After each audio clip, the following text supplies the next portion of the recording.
Welcome back, everybody. I am Leonidas. This is Nucleares version 2.2, patch 175. And what we're going to do right now is start up our second loop. I know I'd already uploaded a second loop startup, but there's a difference from when it's just barely installed to when it's already been installed. You have shut it down, say for maintenance or whatever reason.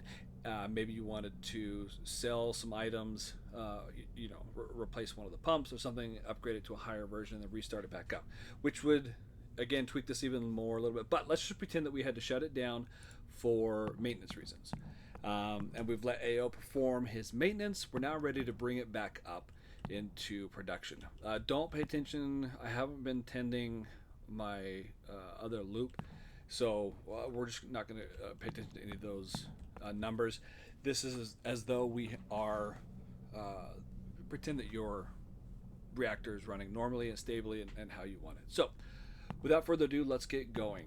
This is a much shorter process because when we shut down our second loop, our pressure, well, this one's continued to drop. For the most part, they kind of stay where they are. Don't really go anywhere. So it makes the startup much easier and much faster. This is probably going to be a pretty short video. So let's get going. The first thing that we're going to do, again using my checklist, is I'm going to turn this MSCV to 0 to make sure that I'm building pressure. Oh, that's why I was doing it. That's exactly why. Because I left my MSCV open. As this gets to 0, that'll stop. Of course, if you leave the steam valve open, steam exits, which was not smart. But that's okay. We didn't pretend to be. So our bypass is still at 100%. So any steam that we did generate would just escape right out. We are below 100 degrees, which means we will not generate any steam. So we are safe to close this. And now we just need to introduce heat like we would normally. The way we do that, of course, is from our primary coolant pump. We're going to flip it on. We are starting at number 3 in this case.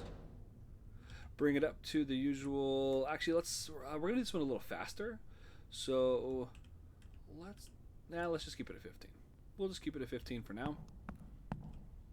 And what we should see is that pressure starts to rise rapidly. Temperature starts to rise rapidly. Okay, I'm gonna slow this down to 1 speed. I'm gonna let this get up to actually closer to 70 before I dump it, just so we can kind of shock the turbine and get it going a little faster.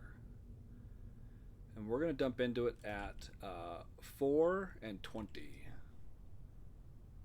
Almost there. Okay, let's go. So we'll get this to 4 quickly. 1, 2, 3, 4. We will turn this guy on. Listen to that turbine instantly start up. Instantly. It's already set to 20 because that's where we shut it off.